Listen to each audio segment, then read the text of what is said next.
আসসালামু আলাইকুম প্রিয় দর্শক, জাতীয় সংসদ নির্বাচনের পর আজকে প্রায় দুদিন হয়ে গেল। ফল ঘোষিত হয়েছে গতকালকেই, এবং আজকে এরই মধ্যে আমরা দেখেছি গ্যাজেট হয়ে গেছে।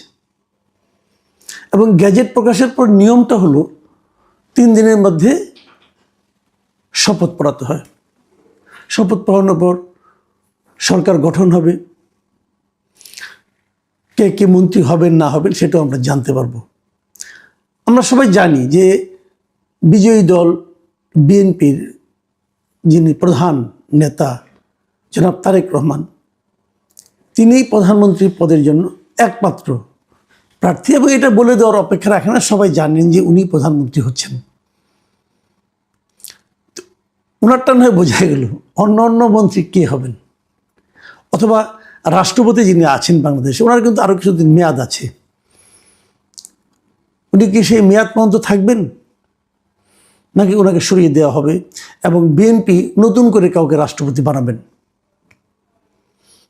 এই প্রশ্নগুলো কিন্তু জরুরি। আগে রাষ্ট্রপতি বিষয়টা কথা বলি। যিনি এখন রাষ্ট্রপতি আছেন উনি আওয়ামী লীগ সরকারের রাষ্ট্রপতি ছিলেন,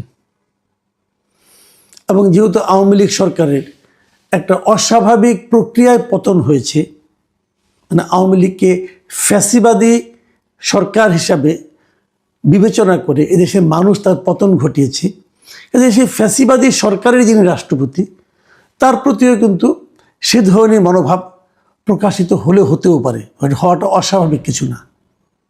কিন্তু ইন্টারেস্টিং হলো, গত 1.5 বছরে এই রাষ্ট্রপতিকে অপসারণের জন্য নানা ধরনের চেষ্টা করা হয়েছিল। সেই সময় বৈষম্যমূলক ছাত্র আন্দোলন যারা ছিল তারা চেষ্টা করেছিলেন।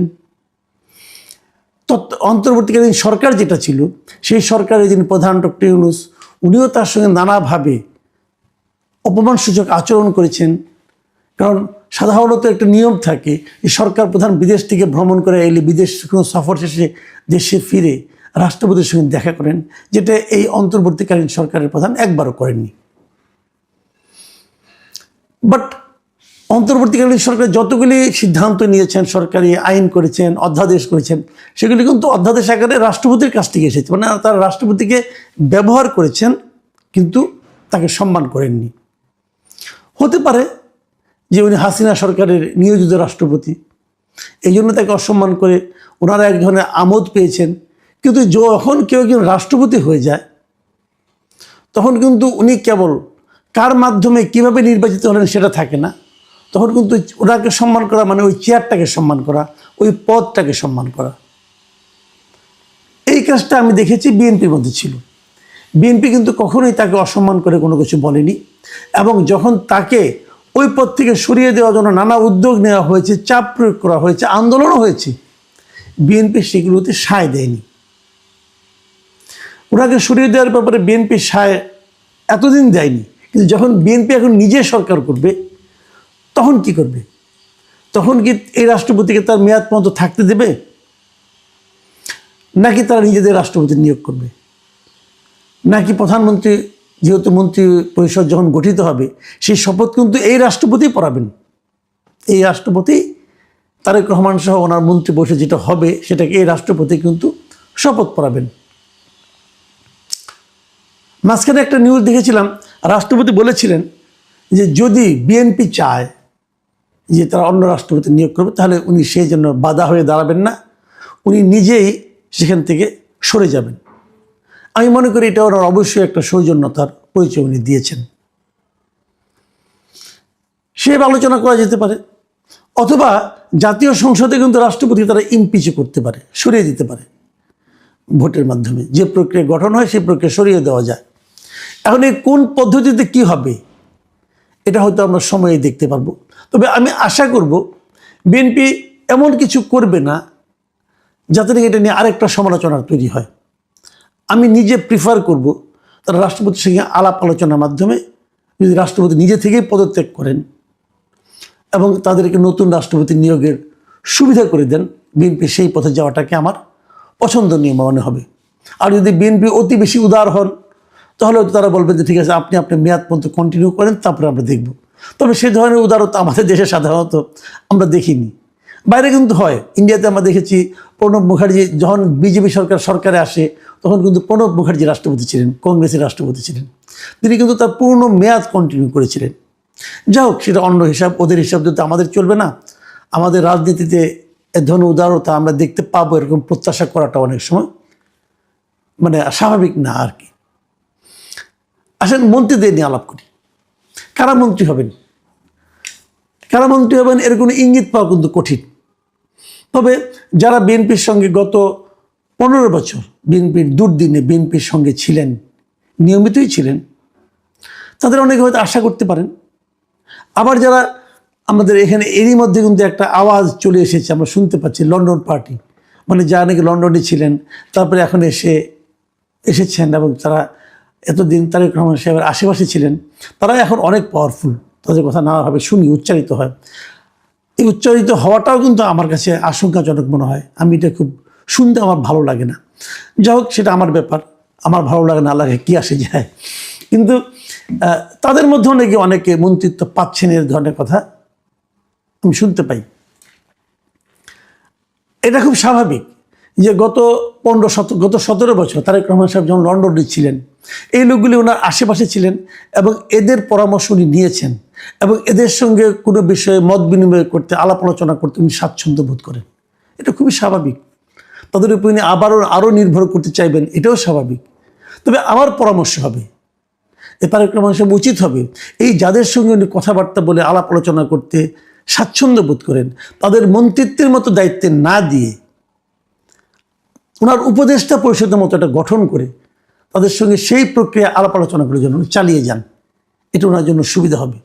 যে কোনো একটা ইস্যুতে ওনার নিশ্চয়ই কিছু পরিচিত লোক আছে যার সঙ্গে কথা বলে আরাম পান, এবং যার পরামর্শগুলি উনি একদিন দেখেছেন দল পরিচালনা করতে গিয়ে, যে কার পরামর্শ ওনার কাছে বেশি গ্রহণযোগ্য মনে হয়, সেটা যেন উনি ওভাবেই যেন ওদেরকে রাখেন, এবং সেই পরামর্শ দেওয়াটাও কিন্তু একটা জরুরি কাজ।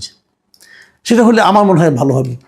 আর মন্ত্রিত্ব যখন চালাতে যাবে, একটা কথা মাথায় রাখা দরকার, সেটা যেন জাতীয় স্বার্থে যাদের দিয়ে কাজ করালে দেশের উন্নতি হবে, জাতির উন্নতি হবে, তাদেরকে যেন উনি সেই সমস্ত গুরুত্বপূর্ণ পদগুলিতে দেন। আমি নিজে নতুনদেরকে ট্রাই করার পক্ষপাতী। আমি মনে করি যারা ইয়াং ক্যাপাবল আছেন তাদেরকে যেন উনি ট্রাই বেশি করেন। এবং আমার নিজেরও ধারণা, আমরা শুনেছি যে 2001-এ যখন বিএনপি ক্ষমতায় ছিল, তখন তারেক রহমান সাহেব কিন্তু ওনার কিছু বিকল্প পছন্দের লোকজন দিয়ে কিছু কাজ করাতেন। তার ফল ভালো কি মন্দ হয়েছে জানি না, বাট ওনার এই স্টাইলটা আছে যে উনি যাদের সঙ্গে কাজ করে স্বাচ্ছন্দ্য বোধ করেন তাদেরকে আশেপাশে রাখেন। এটা আমিও মনে করি এটা প্রয়োজন। একদম আমলা দ্বারা নিয়ন্ত্রিত না হওয়াটা আমি পছন্দ করি। কারণ আমি আসলে সবচেয়ে অবিশ্বাস করি আমলা শ্রেণীকে, যারা আমলা দ্বারা যেন মন্ত্রীরা নিয়ন্ত্রিত না হন। আমলারা অবশ্যই এক্সিকিউশনে থাকবেন, কিন্তু পলিসিটা আসবে বিএনপির যারা পলিসি মেকার তাদের কাছ থেকে, বিএনপির যারা মন্ত্রী হবে তাদের কাছ থেকে। মন্ত্রীকে পলিসি মেকার হিসেবে রাখাটা সবচেয়ে ভালো। অনেকে বলেন যে মেধাবী লাগবে, যোগ্য লাগবে, বিদেশের সঙ্গে কথা বলতে হবে, কাজে ইংরেজি জানতে হবে। আমি এগুলিকে কোনো যোগ্যতাই মনে করি না। আমি ব্যক্তিগতভাবে যে যোগ্যতাটাকে সবচেয়ে বেশি গুরুত্ব দিই, সেটা হলো সেই লোকটাই মন্ত্রী হওয়ার জন্য সবচেয়ে বেশি যোগ্য যে নাকি প্রকৃতপক্ষে দেশপ্রেমিক, কারণ দেশকে ভালোবাসেন। এটা দেখুন, দেশপ্রেমিক সবচেয়ে বড়। দেশপ্রেমিক যদি একটু কম মেধাবী হয়, তার দেশপ্রেমের দ্বারা সেই মেধার ঘাটতিকে উনি অতিক্রম করতে পারবেন। আর সেই জন্য তো মেধাবী আমলারাই আছেন। কিন্তু মেধাবী আমলারা যদি কোনো ভুল করেন, দেশপ্রেমিক তার দেশপ্রেম দ্বারা বুঝতে পারবেন যে না, এটা আমার জন্য, আমার দেশের মানুষের জন্য ঠিক হচ্ছে না। দেশপ্রেমিকদের প্রাধান্য দিন। যারা ব্যবসায়ীদেরকে আনতে হবে। যারা ব্যবসায়ী, বড় ব্যবসায়ী, একটা জিনিস খেয়াল করুন আগে, যে তারা আসলে ঋণ খেলাপি কিনা। অনেকে বলবেন আমি তো ঋণ খেলাপি, কিন্তু আমি তো রিশিডিউল করছি। এটা একটা খুবই ফাঁকিবাজি পদ্ধতি। রিশিডিউলের মাধ্যমে যারা ঋণ খেলাপি হিসেবে নিজের নাম কাটিয়েছেন, আমি তাদেরকে বিশ্বস্ত মনে করি না। তারা সুযোগ পেলে দেশের 12টা বাজিয়ে দেবেন।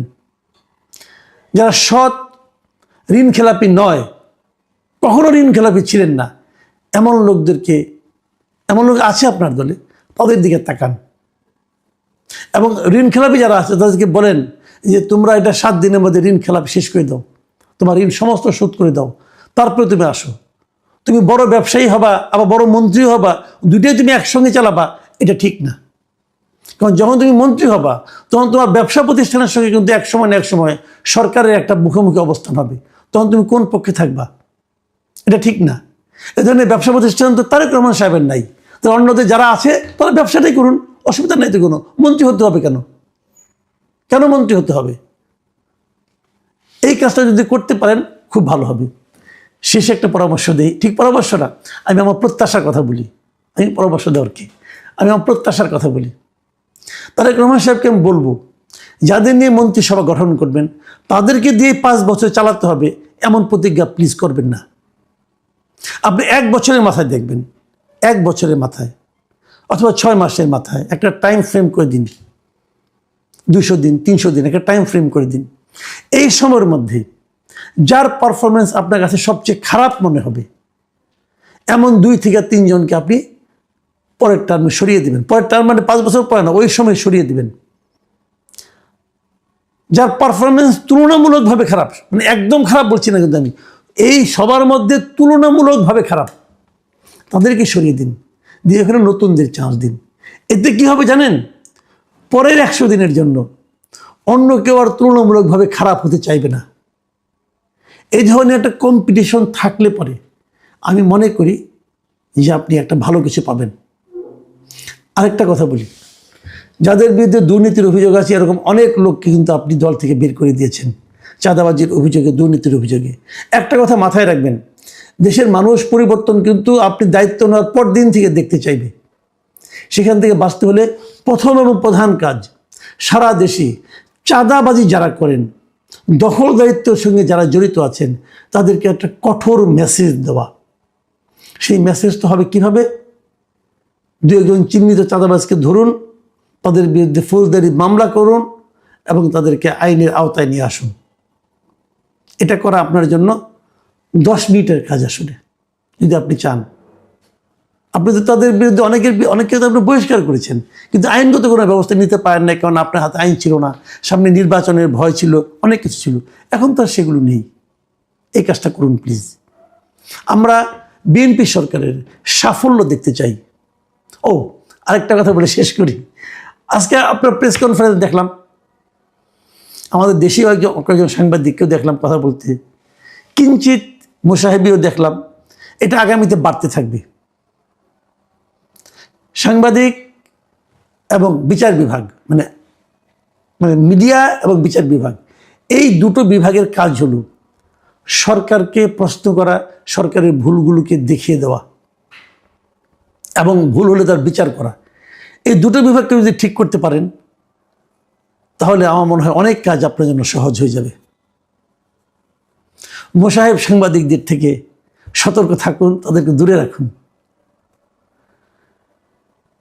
প্রিয় দর্শক, নতুন সরকার আসছে, তাদের নিয়ে আমাদের অনেক আশাবাদ, অনেক কিছু আশা করি, আবার অনেক ভয়ও করি। কাজে এই কথাগুলো বললাম। আপনারা ভালো থাকবেন। এখন এ পর্যন্তই। আল্লাহ হাফেজ।